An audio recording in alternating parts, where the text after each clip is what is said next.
Set 6 of KeyForge is called Winds of Exchange, and no house in this new set better encapsulates the spirit of exchange than the Merchant Compacts of EKWIDON. This brand new faction truly embodies the essence of trade and bargaining, giving something to the opponent in exchange for a benefit that often far outweighs the cost, even to the point of swapping the control of entire cards. These trades are often rigged in EKWIDON's favor, so though the opponent may end up with an extra card in their hand or one more Ember in their pool, you will end up with a ready 8-power creature, or the ability to play cards directly out of their hand. Today, we'll be analyzing the new kit on the block and their place in KeyForge. Let's begin!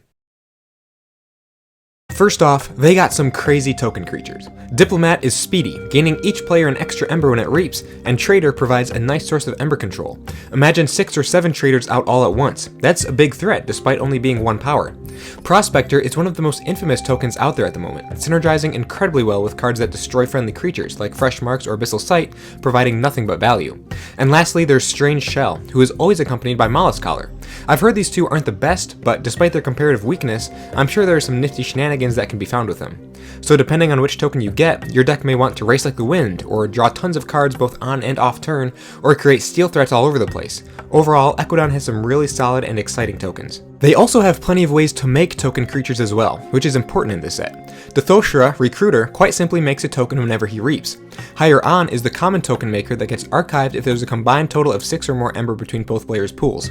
As usual, enhancements showing up on this card will be great. General Zaorha and Ornate Talking Tray are a couple other simple methods of token generation, and they can even make multiple at once, seen with cards like the Visible Hand, which quite literally makes your hand visible to the opponent while allowing you to make 2 tokens. Tourist Trap and Exoshell System are both artifacts that make tokens when you initially play them, with things like Token of Appreciation and cards from other houses rewarding you handsomely for having more tokens on the board. The ability to make tokens quick is an important one, and EKWIDON does just fine in this department. Speaking of speed, EKWIDON is generally one fast house. They tend to enhance lots of Ember pips, Cursed Relic in particular being notorious for enhancing a whole key's worth of Ember and causing the deck's pip count to really proliferate. Steward Su Uzain enhances 2 Ember and a draw, a couple of the more valuable bonus icons, and Puzzling Trinket enhances 2 Ember while acting essentially as Amphora Captura 2.0, allowing you to resolve Ember icons as any other icon, capture, damage, or draw. That ability to resolve an Ember icon as anything you want is ridiculously versatile. Is there a card you need to dig for, or do you need to take the opponent off check? Puzzling Trinket can help you get there, and it builds 2 extra pips into the deck for you to help. EKWIDON's enhancements are top-notch and can really help elevate a deck. One of EKWIDON's more unique aspects is the ability to swap friendly cards with your opponents. Exchange Program and Uncommon Currency are a couple great examples of this, swapping creatures and artifacts respectively. Cross-set, this could lead to some really neat turns and synergies, like with past cards such as Hypnobeam or Borrow, though it won't always result in anything notable or even usable. Being able to grab creatures or artifacts that belong to the same houses you're using has powerful potential, or in the same vein as Exile, you could load a creature up with Ember, then send it over to the opponent. Exchange Program plus Shrewd Investor would be a pretty fun play. For you, that is, not so much for the opponent. Shizyoku Swapper is another funky creature switcher, as is Freelancer, which reads, at the start of each turn, the active player takes control of this creature. This creature may be used as if it belonged to the active house.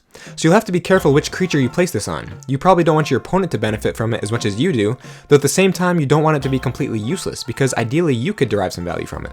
Freelancer offers some pretty unique propositions, and I'm excited to see what players do with it. What does EKWIDON have in terms of board control? Well, they do have some, one of their most notable cards being the Uncommon Market Crash. Destroy each non-token creature and gain 2 chains. Against non-Winds of Exchange decks, that will be a super powerful board clear, getting to save your tokens and destroy everything else. Even against Winds of Exchange, it'll be potent. I think 2 chains is a good price for such an effect, kinda like Axiom of Grisk. Pull Up Stakes is a funky hybrid between Lost in the Woods and Nature's Call that also acts as some great anti-Saurian tech. They also have Forced Retirement, literally sorry about that but in a different house. And then there's Mass Buyout, which reads, destroy each creature. Each player gains Ember equal to half the number of creatures they control that were destroyed this way, rounded up. This isn't a board wipe you'll be wanting to throw around all over the place. Similar to something like Final Analysis, it's more of a strategy wipe than a panic wipe. The decision space for Mass Buyout is vast, and you'll really just have to work out for yourself what's best for you in the moment, while keeping its drawback to a minimum. Does EKWIDON have Ember control? Yes, they most absolutely do, and oftentimes in pretty sizable quantities. Transitory Philosopher steals 1 for each enemy artifact, and he's a 5-power creature to boot, not easy to get rid of. Gazdrutio the Arcane has a 1-time steal 2 action ability, then becomes a token creature afterwards, a very unique effect utilizing the new flip mechanic. Out-Negotiate steals one for each bonus ember on a card in the opponent's discard pile. Fertility Chant users, beware. Trade Secrets is a really neat one that lets you steal one for each EKWIDON card you discard from your hand when you play it. You lose out on some of those other EKWIDON cards, but you could potentially get a massive steal out of it. Gemcoat Vendor, Generous Offer, Shrewd Investor, Trading Frenzy, we've already talked about the Trader token, and Closed Door Negotiation is literally the new and rebalanced bait and switch. As you can see, EKWIDON has droves of Ember control, much of it in the form of stealing, often in big amounts all at once. Lots of these cards are commons and uncommons as well, meaning you'll see them a lot. I'm certain that EKWIDON will be feared for cards like these in top tier Winds of Exchange decks, and it's not hard to see why. Well, as long as they're not shut down by an untimely Odoak or Cephalois, that is. Truly, one of my favorite aspects of EKWIDON is their whole spirit of trade-off, drawback for benefit. Embit Rage, you get an extra card when you draw, but your keys cost +1. Is that key cost increase worth the extra draw? Staff Up, would you rather get more token creatures on the board, or would you rather generate Ember that turn? Which will be more beneficial to you in your situation? Maybe a mix of both. Even with some of the cards we talked about before, like Trade Secrets, we see this. The steal would be nice, but maybe you need those EKWIDON cards for their actual effects that turn, or maybe only some of them. The Visible Hand is an interesting case as well. Is 2 tokens worth giving the opponent incredibly valuable knowledge about the contents of your hand? EKWIDON offers so much open decision space, measuring costs and their benefits, deducing how best to rig the trade-off for maximum personal value and minimal drawback. They've got plenty of interesting miscellaneous cards as well that add greatly to their power and playability. Auction Off is a wonderful source of artifact control coming in at common.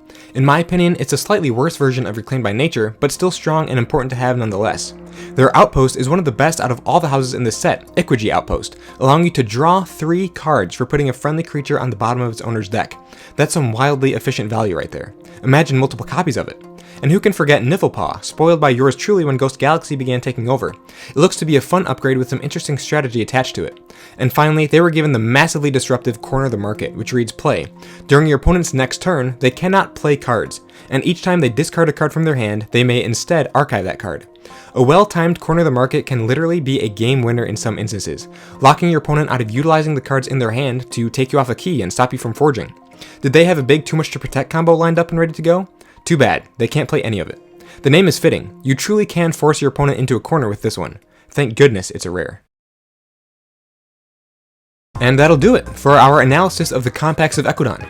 They've got all their bases covered: token generation, board control, ember control, efficiency, disruption, ember generation, and a flavor all of their own. Their playstyle and personality is incredibly fun and unique, while also having the potential to be immensely powerful. Some of their power cards are no joke, and will absolutely be a force to be reckoned with in competitive play. I believe they make a fantastic addition to the Crucible, and I can't wait to see them in action more and more as time goes on. Let me know what you guys think of House EKWIDON in the comments below. Thank you all so much for watching, and I can't wait to see you all again in the next one. See you later.